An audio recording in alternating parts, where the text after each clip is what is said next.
They say legends walk among us, but what if one looked you straight in the eyes? These are terrifying first-hand encounters with the Dogman, a creature, part man, part wolf, and all nightmare. Don't forget to subscribe and stay tuned. You'll never look at the woods the same again. Okay, guys, I want you to picture this. You're driving home, and it's late, and it's in the middle of nowhere. There's no streetlights and no cars. You're all alone on a 2-lane road, cutting through miles and miles of forests. You're tired. The radio's off. It's just you and the hum of those tires on that road. Then, out of nowhere, something cuts through your high beams. At first, you think it's just a deer. And that's when you realize it's too big for a deer and way too fast. That's when you hit your brakes and you see dust kicking up all around your car. And in your headlights, this thing stands up. Not on 4 legs. It's on 2. It's got broad shoulders, long arms, and a huge head that looks like a wolf. And it's just standing there staring at you. Now, you don't move and you don't breathe. You're just frozen, hands clenching that steering wheel.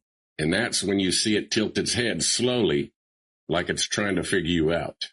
And that's when you notice it leaning forward, and for a half a second, you think this thing's smiling at you. It's not the kind of happy smile that a person gives you. This is a kind of smile that shows its snarling teeth. And just like that, thank God, it's gone. No sound, no footsteps. You don't hear a thing. Now, you're sitting there trying to catch your breath and trying to convince yourself that this thing was just an animal. But deep down, you already know better. Because animals don't just stand up in front of your car and stare at you. And whatever that was, it wanted you to see it. I want you to keep that thought in your head tonight. Because if stories like this sound familiar, there's a reason. And you've just had your first brush with the Dogman. This was 1964, and it was a foggy night, and then their German Shepherd started barking. Next thing they know, the German Shepherd came crashing through the window with a chain wrapped around his neck and was dead on the floor. Officer had been called to a hunting cabin that had been mauled on the outside. It had claw marks and teeth marks that were over 7 feet tall, and the only tracks they could find were dog tracks, the size of a pie plate. The woods got very, very quiet. The woods do not get quiet like this unless there's a predator in the area. As I looked over to my right, there was this werewolf. It's just not an animal. It looks like a wolf, but it had this intelligence in its eyes. You get that feeling inside. You just know that you just become prey. Because for all the Dogman sightings that happen deep in the woods, just as many take place along the roadside. Drivers report seeing tall, upright creatures crossing just ahead of their headlights. These aren't chance encounters on back trails. These are sightings happening on the same roads people take to work, the same roads where kids ride the bus to school. Whatever this thing is, it has no problem stepping into our world, right where the trees give way to pavement. I just have never heard a story about the Dogman that has made me be like, I'd love to meet this guy. No, not at all. Never. You hear stories of like Sasquatch taking care of children lost in the woods for a couple days or something like that. You hear these tales. I've never heard anything good about Dogman. People other than me have been even worse traumatized out there on this property. I mean, to the point where someone had to check themselves into a mental hospital for a couple weeks after a visit there. Because of what they experienced. Because apparently there's a growl on this property. There's a creature that will make a growl out there. It's been heard a few times. It's been heard by Carolyn. And there's, I've heard creatures being described out there from people who will never return to that property. I've heard them described as, I'm paraphrasing, but you need to move immediately. Something unholy is here.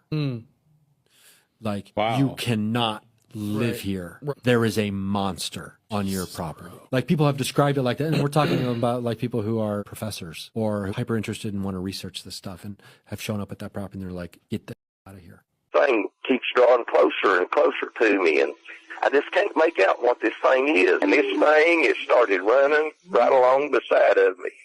Hear the nails of this thing, the toenails, click, click, click, click, clacking on the road.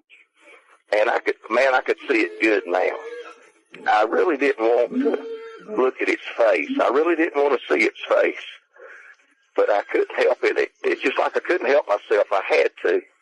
And, I mean, this thing was tall. It had to be at least 7 feet tall. It towered over the top of my car. And it was running along beside me. It couldn't have been more than 5 or 6 feet off the passenger side of my car. Just, I mean, right even with my passenger side window. I could see it just as clear as day.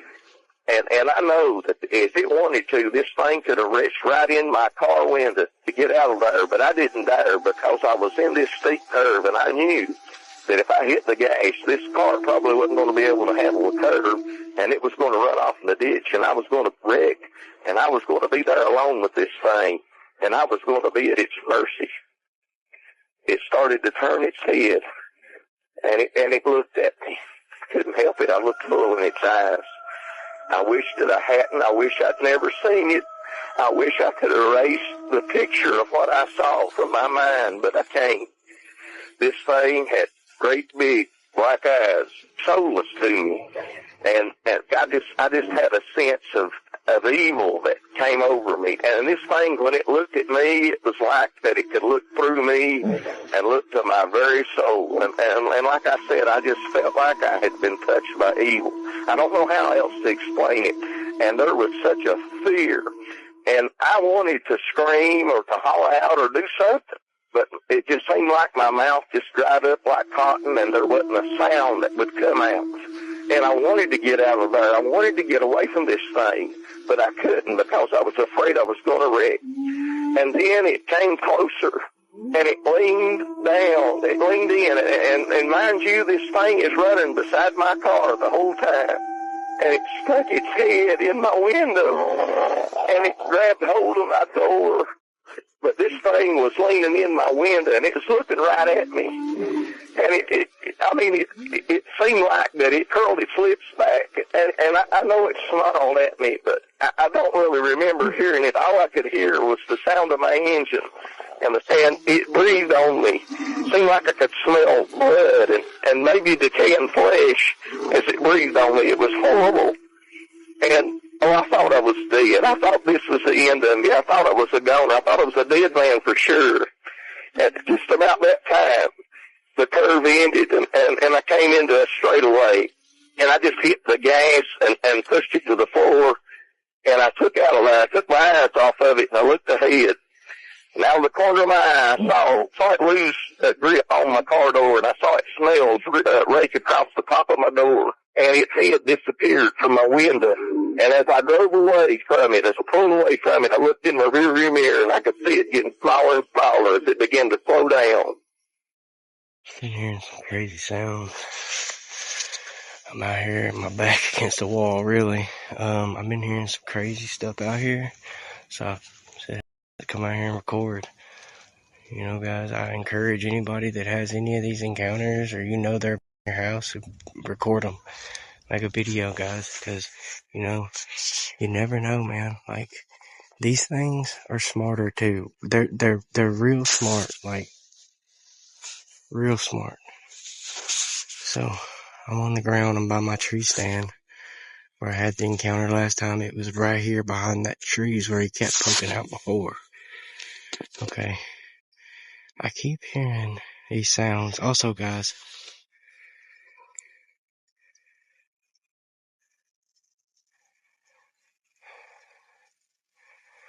okay, guys.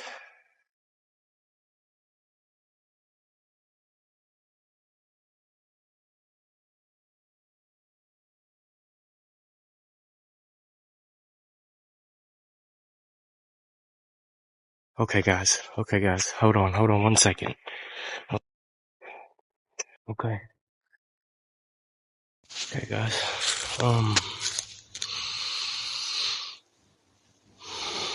There's something. Whoa, guys, right there, guys. What the? And it moved. Should I approach it? Holy! I knew it, guys. I knew this because I had this gut feeling, man, that I was being watched when I come out earlier. And this is a hot spot right here, guys.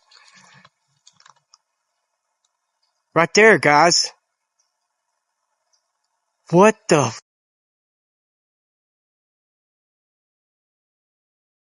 Alright. I got him, guys. I'm zoomed all the way in. He's watching me. What, guys? Oh my God.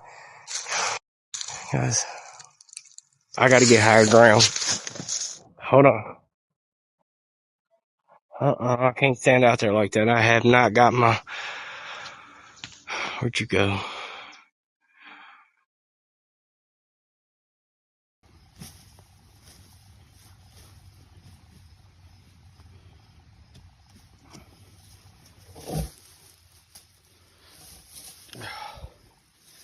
Alright guys, well, it's been a while. I got quite a ways, and it does look like there appears to be some kind of writing on it. So, yeah. I'm going to keep digging here, and then,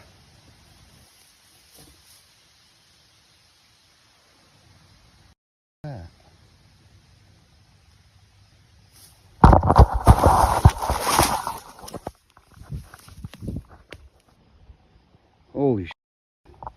It was right there. Right there.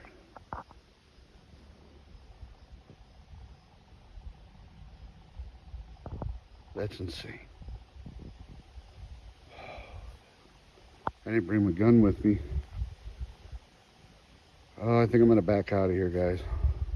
For now. The famous Scott Carpenter, one of my favorite paranormal investigators, used this area as a research area. He also captured what looked to be a Dogman on camera. Now, I got on my CT-125, rode out as far as I could, and as I was coming down this big hill, these prints. Look at the size of that. Now, in East Tennessee, we are not supposed to have mountain lions or wolves, but in East Tennessee's rule of measurement, that is a dip can right there, next to that print. It's bigger than my hand. Check out this trail cam photo sent to me from northern Michigan of a Dogman.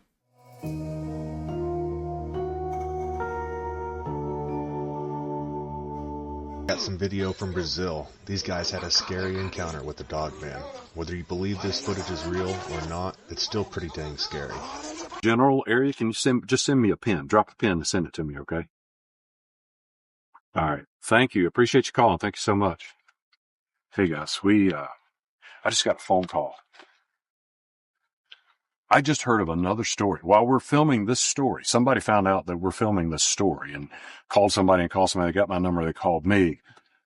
There's another story. Something else happened less than 2 miles from here. I don't know if it's the proximity to the Moores Creek battlefield or the Black River. I don't know what's going on in this area, but about a year and a half ago, another story happened less than 2 miles away. What I heard, it sounds eerily similar to this story.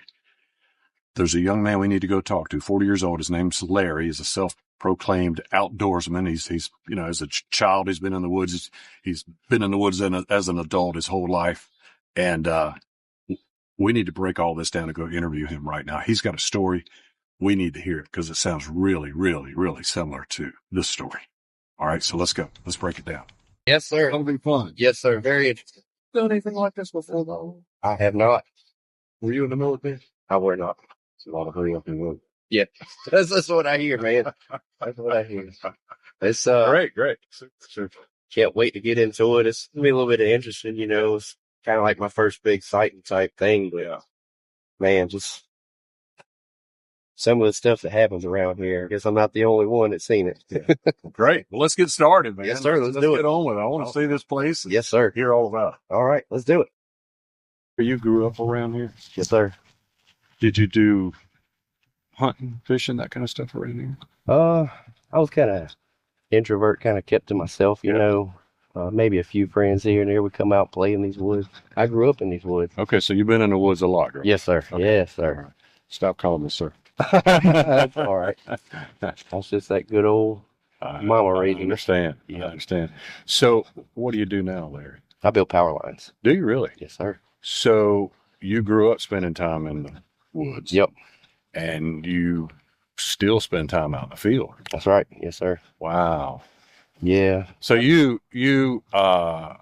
growing up in the woods and then being out in the field doing power lines, you're very familiar with nature. Oh yeah. And so you know if a deer's moving here or a black bear cub runs across, That's right. you know how to That's recognize that kind of stuff. Yes, sir. And that doesn't unnerve you. No, not at all. Okay. You know, and that's interesting. Mm-hmm. Just spending time out here, you know, a lot of times being the way you are as a child, well, I'll say me, being a child, not really wanting to be around a bunch of people. You know, where do I go? I escape either to my room or right. You know, exactly. to the woods where nobody else is. So. It makes your story all the more interesting that, you know, you are familiar with the woods and you're still in that environment. And oh yeah. And just something moving is not going to throw you off because you've been around it your whole life. Exactly. You know, you hear something moving in the woods. It could be a bear, a deer, you know. Turkeys make crazy noises. Coyotes, you know, there's so many strange noises. Yeah, there's no telling. See all the dead, you know, something snapping and popping on a dead limb. It is what it is, you know. So, well, I'm going to go ahead and ask you. Now, I grew up in North Carolina as well, and I was pretty big into hunting as a teenager and so forth. So I was in the woods all the time. We lived right on the edge of the woods. Yeah. And so, you know, Carolina pines, longleaf pines, shortleaf pines, I'm familiar with, you know, the way the forest is supposed to look. There's a lot of bent over pines in here. I've never seen that in my life. Yeah. In any forest that I've been in, especially in the Carolinas. Small ones, big ones, they're bent over. I've never seen that before. Yep. At least we have a pretty day out here. Yeah. Right? Yeah, I agree with that. Couldn't ask for better weather. So, this is the spot? More or less where we were, you know, we were crouched and the sighting took place. Are you ready to tell me the story? Oh yeah. Let's dig in. I'm ready to hear it. So, you know, my buddy and I, we have certain gear we like to try on, go through the woods, try it out, make sure it's tough, the clothing, whatever it may be. This is last January. Yes, sir. Last January 12th. It was Friday, January 12th, 2024. Okay. And my mother's house is a good little bit of that way, as you see. So we came through the woods. Actually, we found this trail at an angle coming through. By the paved road out there. Yes, sir. Okay. Coming in through the paved road. And, you know, we came in at an angle and we hurriedly found the trail because people in this area of the world, they can fire their gun at, you know, it's out in the country. Yeah, sure. We heard a pistol firing off as if somebody was shooting across the road. So we kind of... Pretty common. Exactly. And we ran with our gear on. And that's actually what led us up to this point right here. What gear? You know, our chest rigs, you know, trying out our chest rigs, stuff that we carry ammunition with on the range, our belts where we carry our water, our food rations and stuff. The stuff that kind of, you know, you want to make sure it's tough and could stand up to the weather. Like you're wearing your bug out kit. Exactly. There you go. You just, you know, kind of making sure it's tough. I understand you had nods that time? Yes, I had, what? That particular tube cost, it was about $3,500 and it's, you know, just one single PBS 14 tube, about that long. Yeah. Had it connected to my headpiece, and so that meaning I could only see black and white with the particular eye it was over. This eye could see nothing, or maybe when the moon was shining, I could see a little bit. Sure. But we heard the gunfire, and you know, we thought the worst. You know, somebody see us cross the road, and are they shooting at us? So this is kind of private, isn't it? Yeah. Private You know, we were just testing our gear out. Yeah. We're not supposed to, but we did. And we kind of ran up on this trail, kind of, you know, out of breath a little bit because we took off pretty fast. You know, that's a Scar 17 is pretty heavy. So, you know, we had our You rifle. carried a Scar? Yeah. Oh, yeah. Yes, sir. We just, you know. I'm liking you more and more. There you go.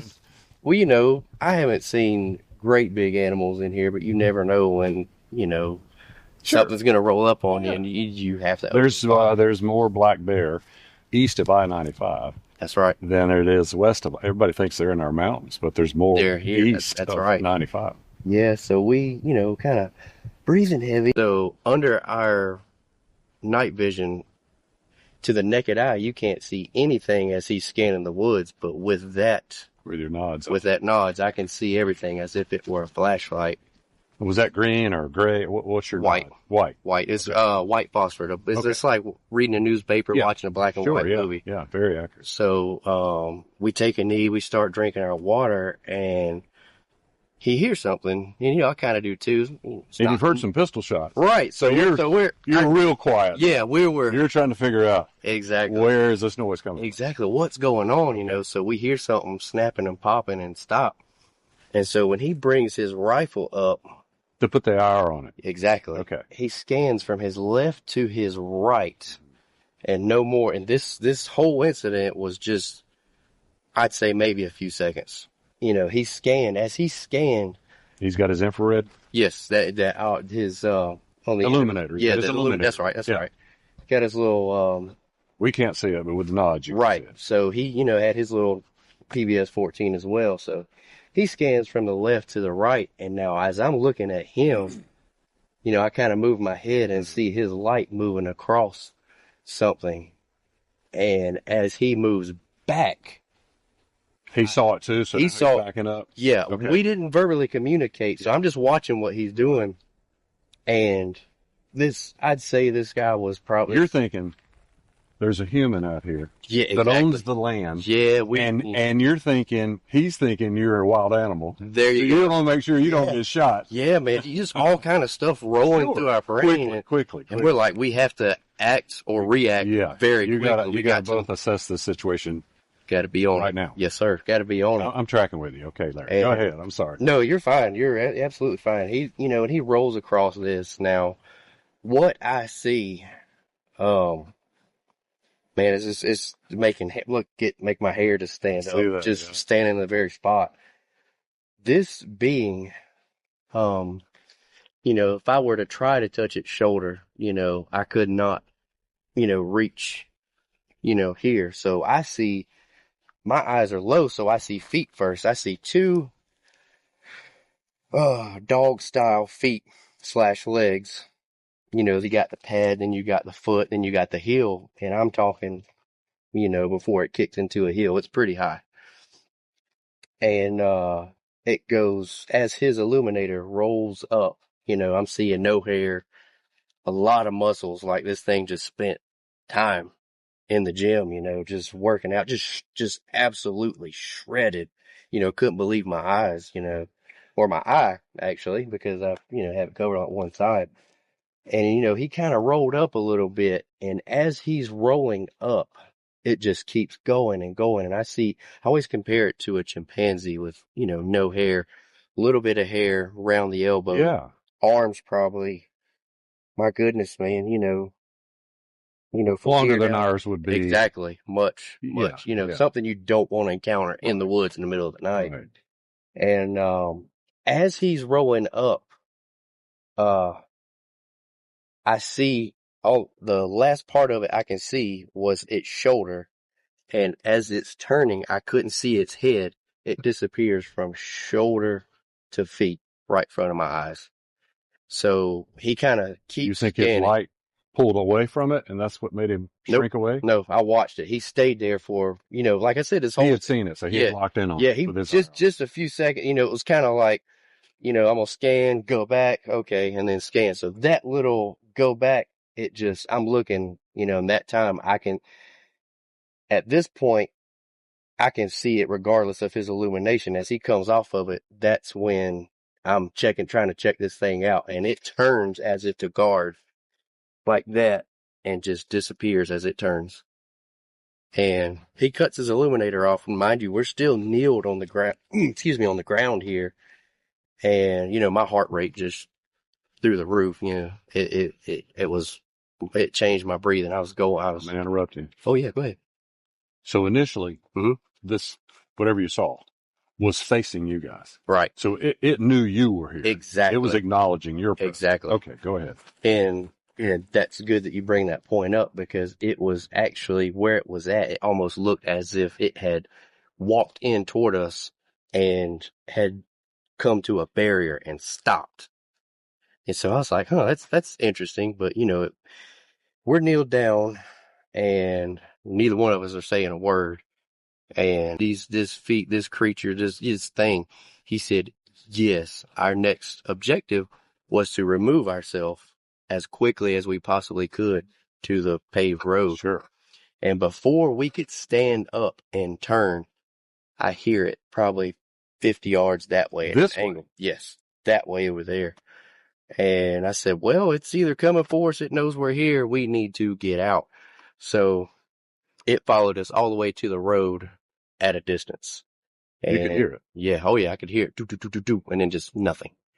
So thank the good Lord above. We made it out before, any kind of, more weirdness went on. We're out here just trying to test our gear out. And then there's this thing that, you try to tell people about it and they're like, oh, well, you're crazy. You're just a nut. You're, right. You also, I don't really tell many people about it. A couple of things that lend a lot of credibility to what you're saying. One, you guys were here just kind of here kneeled. Yep. Looking in no particular direction. Mm-hmm. Lollygagging. Right. So if it knew you were here, then it's facing you, right? 100%. But when he turned on his illuminator, which it would not be able to see, but it could very easily be able to see you in the dark with its vision. But when you guys scanned and both of you are facing it, perhaps that's what cued it to slim down its silhouette. Yep. And disappear. Yep. Make a smaller target because it realizes they see me. Yeah. And exactly. You're bringing up a bunch of good points. And now you're kind of jogging a little bit of my memory on my other eye. Looking at this thing, I can see nothing but moonlight coming through the trees. And on my right eye, I'm seeing this thing, so I know this, as crazy as it sounds, has to be some sort of maybe interdimensional. I don't know.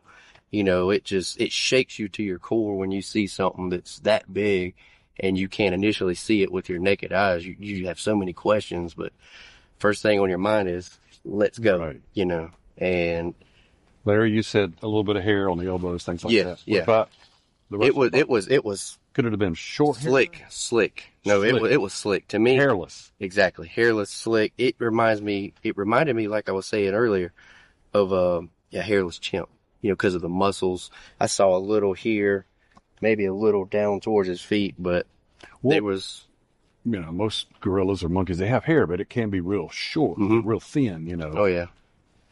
I mean, and what was you wouldn't have been able to tell the color. Yeah, it was with IR because it was black and white. Yeah. So all I seen was this white figure because of the nature of the nod. So you mentioned the muscles. It's interesting that one of the most powerful animals on the planet, the gorilla, silverback gorilla, they eat plants. Oh yeah. But if you looked at them, you would think it was a carnivore lifting weights every day. It's got more muscles than, it's amazing. Yeah. Oh yeah. 100%, man. It just, you see something like that and, you don't know what to do. So you freeze for a little minute. And then that's when that communication started taking place. We're like, hey, don't know what this is. You've seen it. I've seen it. Let's go. And then we hear it, So you're here last January, 2024.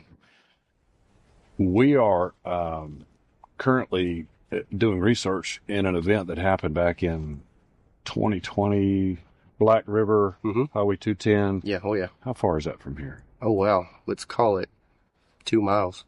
2 miles? Oh yeah. To drive to it? Oh yeah. What about through these woods? Oh my goodness. Less? I'd say less. Yeah, it's the same. It's the same set of woods that you see on the other side. It's all when this happened back in January. You had not seen any of we hadn't even produced yet. We hadn't even started filming. I had no clue. Not at all. Interesting. And so you hightailed it out of here. Yeah. Oh, okay. God, man. Another interesting fact I have to back up on because we had our we don't know if we're going to have to open fire. Sure. We have ear protection, but we have our radios connected we have our down lead to our radio. Yeah. So we're coming. You guys are geared up. Yeah, we just to be able to communicate and move, know. So we hear, I hear him cutting in. He's telling me something. And right before we seen this thing, there was a interruption in our radio wave. And we just decided. Something broke through the squelch. Right. There. Yeah, it just broke through and just quit. So we cut him off. He said, we were afraid somebody was, tracking. Turn them off. Yeah. Stay with me. There you go. Stay in eyesight. Yeah, eyesight. And then you take off this way. That's right. See if you can see this path we're on. That's what kind of led us to stop here. We found an open area, and we're like, okay, good area. Stop, chill, listen, let's see the gunfire cease. And then that's when we were checking the area, and whammo, Mr. Whatever you want to call him decided to show up and pay us a visit.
Ever seen something you can't explain or heard growls when nothing should be there? Share your story in the comments below. Don't forget to like and subscribe for more chilling content from the dark side of the woods, because out there, not everything that hunts walks on four legs.